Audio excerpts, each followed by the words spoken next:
Media पे, हम उस पे जो है ना अपनी तरफ से कमेंट्स कर देते हैं, ठीक है। जिस तरह से ये एक दो चीज़ें आम बनी कि आपका नाम क्या है? हाँ, Iqra. Iqra is a Pakistani girl. कोई भी तस्वीर दे दी, इस पे लिख दिया Iqra is a Pakistani girl and she has done barristers degree from London and we are proud. उसको इतना शेयर करेंगे, इतना जितना शेयर करेंगे, लाइक करेंगे, we are proud of Pakistan, ये वो। लेकिन बिना अगर आप रियलिटी देखेंगे तो वो घर में बेटी होगी। ये चीज़ें होती हैं ये। और उसके अलावा कोई भी किसी को जो ना लड़ रहे हैं, क्या रीजन है पता नहीं, उस पर कमेंट्स करना शुरू कर देंगे। तो ये चीज़ें जो फिगर एंड फैक्ट्स है ना हमारे, आप इनको जान के उसके बाद कमेंट करें तो वो बेहतर चीज़ होती है, ठीक है। सो उसके बाद है ये फंडामेंटल राइट है। Number 2, right to freedom of peaceful assembly. Peaceful assembly की भी हमें जो है ना फ्रीडम है, ये हमारा राइट है। Right to freedom of association, ठीक है। एसोसिएशन जो हम बनाते हैं आपस में या नॉर्मली ग्रुप बनाते हैं, पॉलिटिकल बनाते हैं, ये भी हमारा राइट है। लेकिन इसमें कोई जो नेगेटिविटी ऐड करेंगे ना तो वो मैं कहता हूँ कि उसको हम राइट नहीं कर सकते, ये अंडरस्टैंडिंग है। अब हिस्ट्री ऑफ ह्यूमन राइट्स या कॉन्सेप्ट पढ़ेंगे ना कि मॉडर्न हिस्ट्री क्या है इसकी ह्यूमन राइट्स की, ठीक है, या पहले जो हिस्ट्री थी उसकी क्या है, और हिस्ट्री देखेंगे, ठीक है, तो आपको ज़्यादा पता चल जाएगा कि किस दौर से मदर्स एरा से लेके, ठीक है, फ्यूडलिज्म ये आया, वो देन राइट्स, डेमोक्रेसी, किस तरह से ये चीज़ें आई, आपको क्लियर हो जाएगा ये चीज़ें। एंड देन द ओरिजिन, यही कोई बात आपको बताई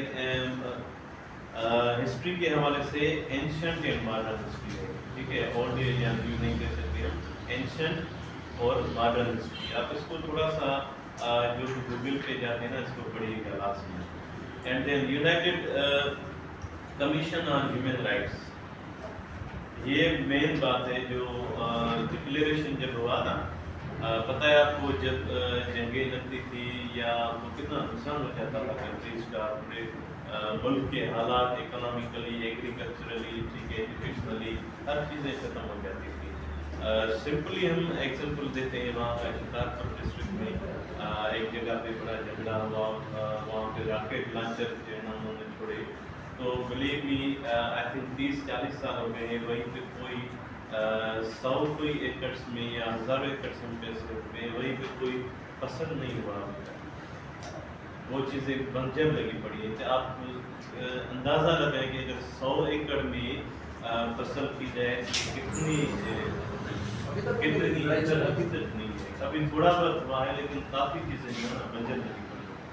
तो वो 100 सालों तक जहाँ पे बमबारी होती है ना, इराक लॉन्चर ये चीज़ें होती हैं, तो सालों तक वो चीज़ें ना वो सीधी नहीं होती, लड़ाई नहीं हुई, लेकिन वो जगह वहाँ से जगह हो चुकी है, वहाँ काट दी अभी लड़ाई नहीं होती लेकिन जगह मुतासर हो गई है। तो यकीन करें जब मैं गुजरता हूँ इतना दुख होता है कि यार अगर इसमें से कितने हजारों लाखों लोग जो है ना खाना खा सकते थे, अनाज उगा सकते थे, उनकी रोटी का मसला हल हो सकता था, इकोनॉमिकली और एग्रीकल्चरली जो है ना वो स्ट्रांग हो सकते थे।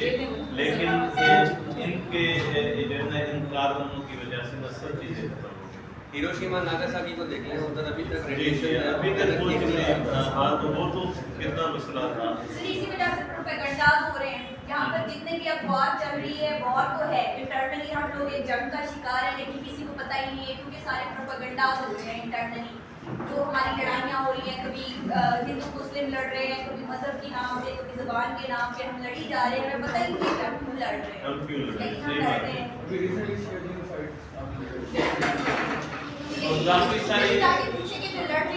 काफ़ी सारी आते हैं अगर पाकिस्तान या सेंटर ऑफ चरी से जब कोई ट्रेनिंग या विजिट किया होगा ना, तो काफ़ी जगहों पे हिंदू मुस्लिम सिख ईसाई सभी साथ में मिलके जो है ना एक दूसरे को प्रमोट कर रही है, ठीक है, उनमें एक इक्वलिटी भी हो गई है, ये और उनका एक रिलेशन बॉन्डिंग होती है, ऐसी वो एक दूसरे को प्रमोट कर रही है। इंटरनेशनल लेवल पे भी प्रमोट किया जाता है, आप वहाँ पर भी किसी फोरम में जाके बैठ ये सिर्फ जो इलिटरेट लोग होते हैं ना, ज़्यादातर जो पढ़े लिखे कम होते हैं, इमोशनली जो होते हैं, तो उनमें ये चीज़ें ज़्यादा होती हैं। और एक चीज़ मैं बताऊं तभी जो है ना एक जो है ना पहले ही डिसीजन लिया गया था कि यूनाइटेड नेशंस में सब कंट्रीज को मिला के जो है ना एक आर्टिकल जो है ना एक ड्राफ्ट बनाया जाए जिसमें सभी कंट्रीज को बुलाया जाए, ठीक है। And there was certain rounds of drafting या जो है ना मीटिंग्स हुई काफ़ी, कभी कोई एग्री नहीं हो रहा, कभी कोई नहीं हो रहा, तो ये चीज़ें भी वहाँ पे हुई थी। Finally United Commission on Human Rights UNCHR early in 1946 submitted a draft Universal Declaration of Human Rights to the United Nations General Assembly UNGA। उसको एक ड्राफ्ट जो ना दिया, उसमें काफ़ी बातें हुई थी कि 100 आई थिंक वो काफ़ी मुल्क थे वहाँ पे जिन्होंने जो ना एग्री किया कि यस वी आर एग्री, हम फाइट नहीं करेंगे, पीसफुली हम एक्ट करेंगे, जो भी आर्टिकल्स हैं उन पे अमल करेंगे और लोगों से करवाएंगे। Then the assembly adopted the declaration in Paris on 10 December 1948, ठीक है। This day was later designated as human rights day, 10 December. Okay, अभी हम जो आर्टिकल्स हैं ना, ये these are much important.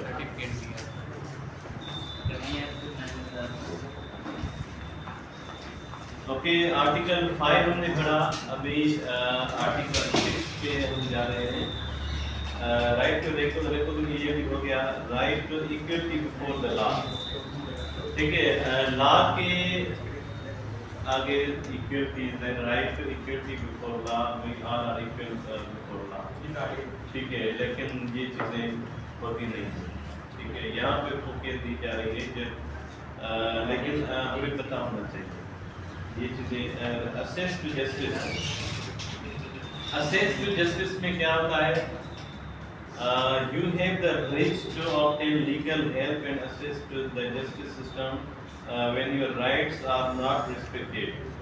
Simply इसमें ये है कि जिसकी लाठी उसकी भैंस, आजकल ये सिस्टम है। अदरवाइज हर गरीब हो अमीर हो कोई हो ना, उसको पूरा जस्टिस का एक्सेस है। लेकिन यहाँ पे अगेन यही आप बेटर देख लें, अगर इसी जगह पे कोई गरीब बंदा होता, ठीक है, या कोई लड़की या लड़का उसने काम किया हो नताशा वाला मसला, तो उसके साथ क्या हालत करते? क्या जिस तरह से वो ऑफिस में बैठी थी, फुल ड्रंक थी, ठीक है, क्या अगर कोई और होता तो उसके साथ क्या होता, ये आप सबको पता है। अदरवाइज सिर्फ कहने की बात है 10% या 5% जो है ना जस्टिस होता है, अदरवाइज असिस्ट जस्टिस नहीं है। लेकिन कानून के लॉ के हिसाब से जो है ना कि we have complete access to justice, सबको जो है ना इसमें भी क्योंकि हो। And number 9, freedom from arbitrary detention. No one can arrest or detain you arbitrarily or send you away from your country unjustly. Mean कोई भी आपको ना यहाँ से पकड़ के किसी दूसरे मुल्क में ना ऐसे नहीं भेज सकता।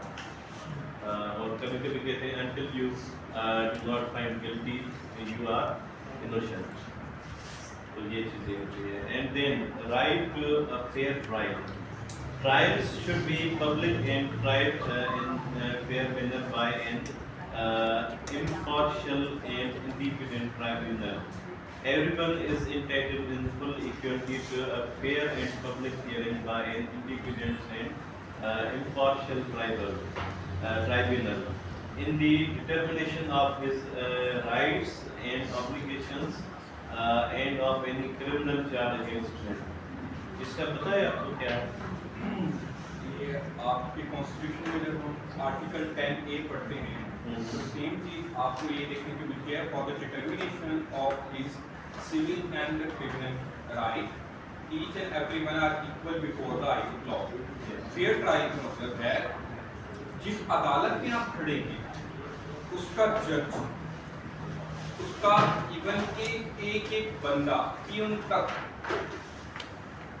प्रिजम्पशन ऑफ इनोसेंस के सूर को मद्देनजर रखते हुए जो भी क्रिमिनल आया हुआ है उसको ये कंसीडर करेगा कि ये भी बेगुनाह।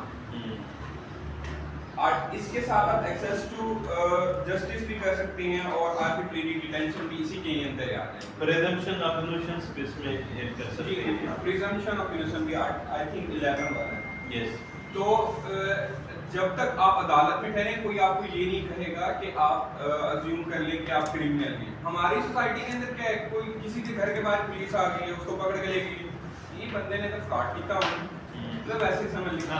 तो पुलिस का आना ही आज के दौर में किसी भी घर के बारे में ये कंसीडर किया जाता है कि इसने कुछ किया होगा। तो हम हमारी सोसाइटी के अंदर ये अवेयरनेस बिल्कुल भी नहीं है कि इनोसेंस की प्रिजम्पशन देनी चाहिए। हमें ये नहीं पता कि उसने क्या किया और क्या नहीं किया। नेगेटिव कंजम्पशंस पे हमें नहीं जाना चाहिए until we found them guilty। और नेक्स्ट मैं आपको बताता चलूं right to privacy. Right to privacy क्या है कि हर बंदे का एक पर्सनल स्पेस है। वुमेन्स के लिए हमारे अलग उन्होंने राइट क्रिएट किया, वर्क प्लेस हरासमेंट के अलग कानून कर दिए हैं। आपके इलेक्ट्रॉनिक मीडिया के ऊपर एक अलग पूरा कानून बन गया जिसका नाम है पीका, पाकिस्तान इलेक्ट्रॉनिक क्राइम एक्ट 2016। वो पूरा एक्ट सारा का सारा आपको इलेक्ट्रॉनिक के हिसाब से सारा डील आउट करेगा कि किसने अगर हेट स्पीच भी की है तो वो भी इंक्लूड है, किसने किसी को इंसाइट किया है लड़ने के तौर पर तो वो भी उसी के अंदर आएगा। दूसरा प्राइवेसी क्या है, हम प्राइवेसी की बात करते हैं तो आज के दौर में डाटा प्राइवेसी आप देखते हैं, आपकी फ्रीडम जो है बाहर घर के जाने की आने की, ये क्या है प्राइवेसी है। आपके पर्सनल मैटर प्राइवेसी के अंदर आती है। लेकिन अब मैं आपको एक शॉकिंग फैक्ट ये बताऊं कि जो जितनी भी बिग जॉइंट टेक कंपनीज हैं, Apple, Microsoft, Google, Facebook, Meta, ये क्या करती हैं, ये आपका डाटा लेंगी, आपका इंडस्ट्री डाटा लेंगी और फीडबैक जनरेट करेंगी। आपको उसी तरह से ये चीजें दिखा रही होंगी जो इंटरेस्ट आपके मुताबिक है। तो इस तरीके से आपकी प्राइवेसी ब्रीच होगी और आप कुछ कर भी नहीं सकते, कुछ भी नहीं कर सकते। क्यों नहीं कर सकते? क्यों? जी। एक एक्सेस आपने हम उसको जो है ना ओके करते हैं ना कि ये दे हैव एक्सेस, आप उनकी टर्म्स एंड कंडीशन आप पढ़ लें, पर एग्री करते हैं हम। एक चीज में आपको इसमें ऐड करता रहूं, देन आप इसका आप पूरा आंसर दे। जब गूगल का हम अकाउंट बनाते हैं ना, यू नो के पहले हमें ये पता नहीं था, मुझे खुद पता नहीं था ये कि गूगल का अकाउंट जब बनाते हैं तो जब वाईफाई से या किसी से चीज़ कनेक्ट होती है तो जो भी आप तस्वीरें निकालते हैं, वीडियोग्राफी करते हैं, कोई भी चीज़ हो ना उसमें ऑटोमेटिक जो है ना आपको पता ही नहीं होता वो उस अकाउंट में ऐड हो जाता है, चीज़ें ये ऐड हो जाती हैं। तो जब जो है ना काफ़ी सारे प्रॉब्लम्स हम कभी कभार अपने पासवर्ड शेयर कर देते हैं, यार मैंने तो डिलीट कर दिया, इसमें तो कुछ है ही नहीं, ठीक है। जब वो जिसको पता होता है ना तो वो पूरा जो है ना उसमें जाके अकाउंट में जाके वो जब ओपन करता है तो सब चीज़ें आपकी सेव पड़ी होती हैं, ठीक है। अलग से जब वो कहते हैं ना कि आपको कि ड्राइव में जो है ना आपको इतना GB दे रहे हैं, 15 GB 25 GB जो भी है वो इसके लिए होता है कि आपकी ऑटोमेटिक डेटा जो है ना वहीं पर सेव हो जाती है। तो इस हवाले से जिसको ये थोड़ी बहुत नॉलेज नहीं है उसको इस पर अमल करना चाहिए कि आपने लाजमी इस चीज़ को देखना है, ठीक है। So that's that personal and privacy. और प्राइवेसी पे एक चीज़ है कि हम जहाँ पे जाते हैं तो इनिशियली हम कहते हैं कि तस्वीरें निकालना जो है ना आपसे परमिशन पे लेते हैं, ठीक है। सो अलो है ना हमारे लिए, ठीक है। यहाँ पे आपकी टीवी जो है ना स्टार्ट हुई तो ये नहीं था तो ठीक है। तो आर यू एग्री? इसमें तो किसी को कोई परेशानी नहीं है ना कि हम तस्वीरें निकाल रहे हैं या फेसबुक पे ग्रुप पे ऑफिशियली पोस्ट करेंगे, जाहिर बात है, यहाँ कोई स्टेटस वगैरह रखेंगे, इसी में तो किसी को मसला नहीं है, ये पूछ सकते हैं आप, ये ठीक है। सो अभी आप कुछ रहता है तो आप ऐड करें। ठीक है सर, एक तो राइट ऑफ प्राइवेसी, आपके आजकल आपने नया फिनोमेना सुना होगा डीप फेक, कि आपको पता ही नहीं होता और आप किसी दूसरी जगह मतलब अवेलेबल, तो ये एक बहुत बड़ा कंसर्न है हमारी सोसाइटी के अंदर। उससे बड़ा कंसर्न क्या है कि हैकिंग का होना, आपको पता ही नहीं आपका डाटा कहाँ से चुराया गया था। 7.8 GB जो है वो आपका डाटा चुरा लिया गया था के इलेक्ट्रिक से हॉलैंड के हैकर्स ने, हॉलैंड या नेदरलैंड के हैकर्स ने। तो उन्होंने डिमांड की थी कि हमें इतना दिया जाए तो हम इसको रिवील करेंगे, तो इनके पास इतने पैसे भी थे, उनका डाटा था, हाँ आपने देखा तो कर। उसके अलावा आपने नेक्स्ट रिपोर्ट्स नहीं होंगी कि आपका नादरा का कुछ मिलियंस में डाटा लोगों का वो लीक कर देते हैं, फेसबुक का डाटा लीक हो जाता है। तो हमें तो प्राइवेसी के कंसर्न रहते हैं। प्राइवेसी का मतलब ये नहीं है कि सिर्फ आपका सर्कल, आज के दौर में आपका मोबाइल भी आपकी प्राइवेसी सबसे बड़ी बात। तो ये चीजें आप कोई ऐसा एक अनवल्नरेबल या अनसिक्योर ऐप डाउनलोड कर लेते हैं और उसको आपने एक्सेस दे देते हैं, उससे क्या हो रहा है कि आपकी एक चीज मोबाइल की है ना उस ऐप के अंदर आ रही है और जब भी चाहें उस ऐप को एक्सेस कर सकते हैं। सही। ये प्राइवेसी का ये भी कह सकते हैं सर छोटू से, जी हम ये भी कह सकते हैं हमें से बहुत से ऐसे होंगे जिनके मोबाइल का जो माइक का सेंसर है वो अभी भी वर्क कर रहा है। नहीं, काफ़ी टेक्नोलॉजी जिस तरह से डेवलप हुई है ना, तो काफ़ी सारे मेरिट्स भी इसके और डीमेरिट्स भी इसके। सो हमें दोनों पे फोकस करना चाहिए and then we should take an step के क्या आगे क्या करना चाहिए, किसी को परमिशन देनी चाहिए या नहीं देनी चाहिए एप्लीकेशन। खास करके जो एप्लीकेशन बनाते हैं ना अभी, तो पहले वो है ना आपके पास आता है कि हम आपकी डेटा ले सकते हैं, कॉन्टेक्ट्स, पिक्चर्स, ये वो सब चीज़ें अगर आप येस करेंगे तो दे विल बी अलाउ जो है ना आपकी जिंदगी पूरी मोबाइल को वो सर्च करेंगे।